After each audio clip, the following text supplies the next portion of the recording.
आज अमेरिका में हुए शटडाउन का चौथा दिन है और बीते 6 वर्षों में पहली बार अमेरिकी सरकार आधिकारिक तौर पर ठप्प हो गई।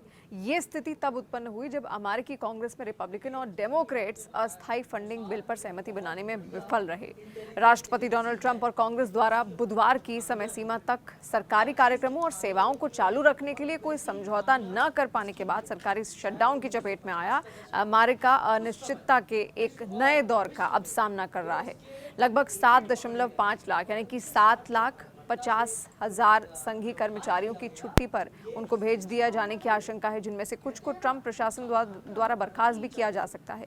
हालांकि उपराष्ट्रपति जेडी वैंस ने कहा कि व्हाइट हाउस ने कर्मचारियों की संभावित छंटनी या छुट्टी देने के बारे में कोई अंतिम निर्णय नहीं लिया है। हालांकि बुधवार को सरकारी शटडाउन शुरू होने के कुछ ही घंटों बाद उसे समाप्त करने का मतदान भी विफल हो गया, क्योंकि सीनेट में डेमोक्रेट्स स्वास्थ्य सेवा सब्सिडी के लिए धन जुटाने की पार्टी की मांग पर अड़ रहे थे, जिसे राष्ट्रपति डोनाल्ड ट्रंप और रिपब्लिकन देने से उन्होंने साफ इनकार कर दिया। राष्ट्रपति डोनाल्ड ट्रंप और कांग्रेस के बीच सरकारी सेवाओं और संचालनों के लिए धन जारी रखने पर सहमति न बन पाने के बाद बुधवार को शटडाउन शुरू हो गया। इसका मतलब है कि अमेरिकी हवाई अड्डों और हवाई यात्रा को चालू रखने वाले अधिकांश कर्मचारी सरकार के फिर से खुलने तक बिना वेतन के काम कर रहे हैं। अमेरिकी यात्रा संघ के अध्यक्ष और सीईओ जोफ फ्रीमैन ने एक बयान में चेतावनी भी दी। शटडाउन जितना लंबा चलेगा उतना ही अधिक संभावना है कि हमें लंबी टीएसए लाइनें, उड़ानों में देरी और रद्दीकरण, राष्ट्रीय उद्यानों की बदहाली और यात्रा बुनियादी ढांचे के आधुनिकीकरण में अनावश्यक देरी रखने को मिलेगी। वित्त पोषण में कमी के बावजूद यात्री अभी भी उड़ान भर सकते हैं और शटडाउन की शुरुआत में उन्हें हवाई अड्डे पर किसी भी समस्या का पता भी नहीं चलेगा। नियंत्रण टावरों और हवाई अड्डे की सुरक्षा चौकियों पर अभी भी कर्मचारी मौजूद रहेंगे। लगभग 13,200 हवाई यातायात नियंत्रक और 61,000 से अधिक परिवहन सुरक्षा प्रशासन के कर्मचारियों के काम पर बने रहने की उम्मीद है। लेकिन रिपब्लिकन और डेमोक्रेट्स दोनों पक्षों ने एक दूसरे को इस स्थिति के लिए जिम्मेदार ठहराया है। डेमोक्रेट्स चाहते थे कि स्वास्थ्य सेवा संबंधी मुद्दों को विधेयक में शामिल किया जाए। वो इस अस्थायी फंडिंग बिल में संशोधन करना चाहते हैं ताकि लाखों अमेरिकियों को स्वास्थ्य लाभ मिल सके, जबकि रिपब्लिकन का कहना है कि उन्हें इस मुद्दे से अलग से निपटना होगा।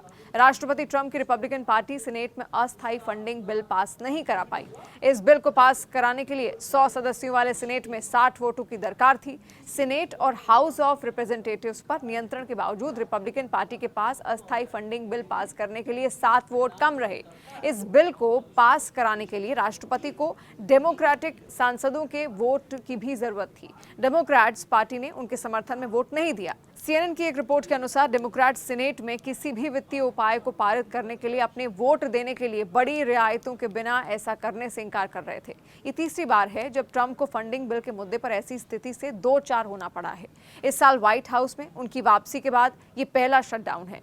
उनका रिकॉर्ड एक ऐसे राजनीतिक माहौल में बजट प्राथमिकताओं को लेकर ध्रुवीकरण को रेखांकित करता है जो पारंपरिक समझौतों के बजाय कठोर रूप की तरजीह देता है। डेमोक्रेट्स ने राष्ट्रपति पर ठीकरा भी फोड़ा। डेमोक्रेटिक नेता हकीम जेफरीज और चक शूमर इसका दोष सीधे सीधे राष्ट्रपति और रिपब्लिकन पर डालते हुए नजर आए। डेमोक्रेटिक नेताओं ने एक संयुक्त बयान में यह भी कहा कि महीनों तक जिंदगी को मुश्किल और आवश्यक वस्तुओं की कीमतें महंगी करने के बाद डोनाल्ड ट्रंप और रिपब्लिकन ने अब संघीय सरकार को बंद कर दिया है, क्योंकि वो अमेरिकी लोगों की स्वास्थ्य सेवा की रक्षा नहीं करना चाहते हैं। लाखों कर्मचारियों पर इसकी गाज भी गिर सकती है। संघीय सरकार के बंद होने का मतलब यह है कि लाखों संघीय कर्मचारियों को छुट्टी पर भेज दिया जाएगा, जबकि अन्य जिन्हें आवश्यक माना जाता है उन्हें काम पर आते रहना होगा। हालांकि कई लोगों को गतिरोध खत्म होने तक वेतन भी नहीं मिलेगा। एक रिपोर्ट के अनुसार कुछ अन्य लोग वेतन लेते रहेंगे, क्योंकि उनकी नौकरियों के लिए कांग्रेस से मिलने वाले वार्षिक आवंटन से धन नहीं मिलता है। शटडाउन के कारण हजारों सरकारी कर्मचारियों के बिना वेतन की छुट्टी पर जाने की नौबत भी आ चुकी है। शटडाउन की वजह से अमेरिका में सरकार के कई गैर जरूरी कार्यक्रमों और सेवाओं को भी बंद होने का खतरा पैदा हो गया है। दरअसल अमेरिका में सीनेट में सरकार के खर्चों को लेकर सहमति नहीं बन पाई, लिहाजा इससे जुड़ा बिल पास नहीं हो पाया। पर सवाल यह है कि क्या अमेरिका में इस दौर में भी मंदी आ सकती है? खासकर ट्रंप के टैरिफ के बाद ऐसी अटकलें लगातार लगाई जा रही हैं और अब शटडाउन के चलते ऐसी आशंकाएं और ज्यादा गहरा गई हैं। देखिए, रेटिंग एजेंसी मूडीज के मुख्य अर्थशास्त्री मार्क जांडी ने कहा है कि अमेरिका के राज्यों के आंकड़े ये दर्शाते हैं कि देश मंदी के कगार पर है। वर्ष 2008 में आई महामंदी की भविष्यवाणी करने वाले अर्थशास्त्रियों में से एक हैं जांडी ने। उन्होंने ये कहा कि जीडीपी यानी कि अमेरिकन जीडीपी में 1/3 की हिस्सेदारी रखने वाले राज्य वर्तमान में या तो मंदी की चपेट में है और मंदी के या तो मुहाने पर खड़े हैं। एक और मूडीज रेटिंग एजेंसी ने एक तरह से चेतावनी जारी कर दी है तो दूसरी ओर ट्रंप प्रशासन टैरिफ वाला खेल खेल रहा है। भारत से अमेरिका 50% टैरिफ वसूल रहा है। ऐसे में सवाल ये उठता है कि क्या ट्रंप मूडीज के मुख्य अर्थशास्त्री की रिपोर्ट पर विचार करेंगे या फिर नहीं। उन्होंने न्यूज़ वीक को दिए एक साक्षात्कार में भी ये कहा, एक औसत अमेरिकी के लिए ये जोखिम दो तरह से सामने आता है। पहला असर तो इसका ये होगा कि आवश्यक चीज़ें यानी कि इन्फ्लेशन इन यूएस की कीमतें ज़्यादा बढ़ जाएंगी, इन्फ्लेशन होगा। दूसरा, भोजन, सामान और परिवहन से जुड़े उद्योगों में रोजगार का संकट पैदा होगा। जांडी ने आगे ये भी कहा कि देखिए, कीमतें पहले से ही बढ़ रही हैं और आप इसे आंकड़ों में देख सकते हैं। हालांकि ये इस हद तक बढ़ेंगी कि लोगों के लिए इसे नज़रअंदाज करना नामुमकिन हो जाएगा। वो इसे रोज़मर्रा की खरीदी जाने वाली चीज़ों के साफ तौर पर देख पाएंगे। मूडीज के मुख्य अर्थशास्त्री ने यह भी बताया कि खर्च, रोजगार और मैन्युफैक्चरिंग क्षेत्र के आंकड़ों पर गौर करें तो अर्थव्यवस्था मंदी के बेहद करीब है। उन्होंने ये भी कहा कि टैरिफ से अमेरिकी कंपनियों के मुनाफे पर पड़ने वाले असर और अमेरिकी आवास बाजार में जारी परेशानी चिंता का सबब है। आगे उन्होंने ये भी अनुमान लगाया कि वार्षिक मुद्रास्फीति दर जो वर्तमान में 2.7% है, अगले साल इसी समय तक 3% से बढ़कर 4% के करीब पहुंच जाएगी। आपको बता दें कि मेट्रोपॉलिटन में साफ असर इसका देखा जा सकता है। और इसको लेकर जांडी ने यह भी कहा कि मंदी का सामना करने वाले राज्य पूरे देश में फैले हुए हैं, लेकिन सरकारी नौकरियों में कटौती के चलते इसका सबसे ज्यादा असर वॉशिंगटन मेट्रोपॉलिटन में देखा जा रहा है। उनके विश्लेषण से पता चलता है कि देश के यानी कि अमेरिका के दक्षिणी हिस्से में स्थित राज्य आमतौर पर मजबूत हैं, लेकिन उनकी वृद्धि धीमी हो रही है। कुल जीडीपी में 20% की हिस्सेदारी रखने वाले कैलिफोर्निया और न्यूयॉर्क की स्थिति कमोवेश ठीक है और राष्ट्रीय अर्थव्यवस्था को मंदी से बचाने के लिए उनकी स्थिरता बेहद जरूरी है। अमेरिका में फेडरल सरकार यानी ट्रंप सरकार का आधिकारिक तौर पर ये शटडाउन है। ट्रंप सरकार के फंड पर ताला लग चुका है क्योंकि संसद से उसे जरूरी मंजूरी नहीं मिल पाई। सरकार अपनी स्पेंडिंग बिल को संसद से पास कराने में विफल हो गई। इसके बाद आधी रात होते ही सरकारी फंडिंग समाप्त हो गई और कैपिटल के अंदर कोई नहीं जानता कि आगे अब क्या होने वाला है। ये पिछले 6 सालों में पहला सरकारी शटडाउन है। शटडाउन मतलब अमेरिका भर में सरकारी एजेंसियां अस्थायी रूप से बंद हो जाएंगी। सरकारी शटडाउन के तहत गैर आवश्यक माने जाने वाले फेडरल या फिर केंद्रीय कर्मचारियों को बिना वेतन के छुट्टी पर रखा जाएगा। सैन्य कर्मियों सहित आवश्यक कर्मचारियों को बिना वेतन के काम करना होगा।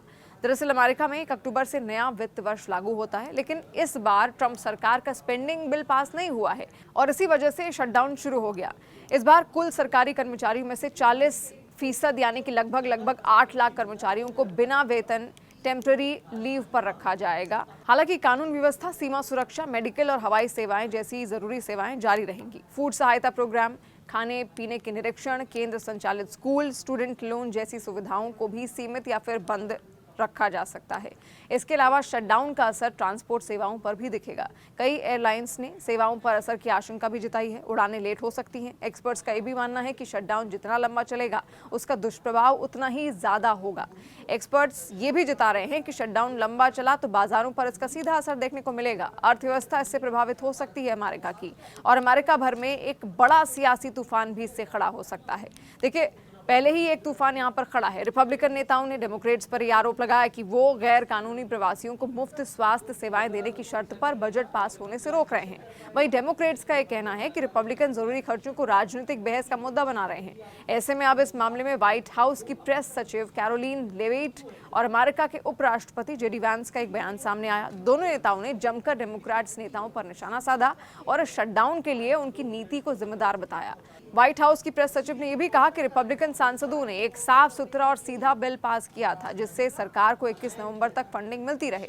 ये वही बिल है जो डेमोक्रेट्स ने 6 महीने पहले भी मंजूर किया था। बस महंगाई को देखते हुए इसमें थोड़ा बदलाव किया गया था। फिर भी डेमोक्रेटिक सीनेटर्स ने इसे नकार दिया। उन्होंने आगे कहा कि जब डेमोक्रेट सत्ता में थे तब उन्होंने ऐसे बिल 13 बार पास किए थे, लेकिन इस बार उन्होंने बिल को इसलिए नहीं पास होने दिया क्योंकि रिपब्लिकन पार्टी गैरकानूनी तरीके से अमेरिका आए लोगों को मुफ्त हेल्थ केयर देने के खिलाफ है।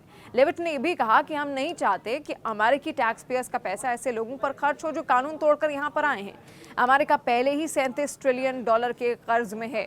इस मामले में उपराष्ट्रपति जेडी वैंस ने भी डेमोक्रेट्स पर आरोप लगाया। उन्होंने कहा कि डेमोक्रेट्स कहते हैं कि वो दवाओं की कीमतों को कम करना चाहते हैं। जब राष्ट्रपति ने दवा कंपनियों से बातचीत कर दवाएं सस्ती करने की कोशिश की तो डेमोक्रेट्स ने कोई मदद नहीं की। अब वो सरकार को इसलिए शट डाउन कर रहे हैं क्योंकि हम गैर कानूनी प्रवासियों को अरबों डॉलर की मुफ्त हेल्थ केयर नहीं देना चाहते। पेंस ने आगे ये भी कहा कि कुछ डेमोक्रेट सांसद और ज्यादातर रिपब्लिकन इस फंडिंग बिल के पक्ष में थे, लेकिन डेमोक्रेट पार्टी का एक धड़ा जिसमें नेता चक शूमर और अलेक्जेंड्रिया ओकासियो कॉटेज जैसे नाम शामिल हैं, इन्होंने इस पर अड़ंगा लगा दिया। गौरतलब है कि अमेरिकी सरकार का कामकाज बंद हो गया है। रिपब्लिकन सांसदों ने 21 नवंबर तक सरकार को अल्पकालिक तौर पर फंड करने के लिए विधेयक पेश किया था, लेकिन वो भी पारित नहीं हो सका। डेमोक्रेट सांसदों ने इस बिल का विरोध किया, जिसके बाद ट्रंप सरकार के दूसरे कार्यकाल में पहली बार सरकारी फंडिंग रुक गई और शटडाउन हो गया।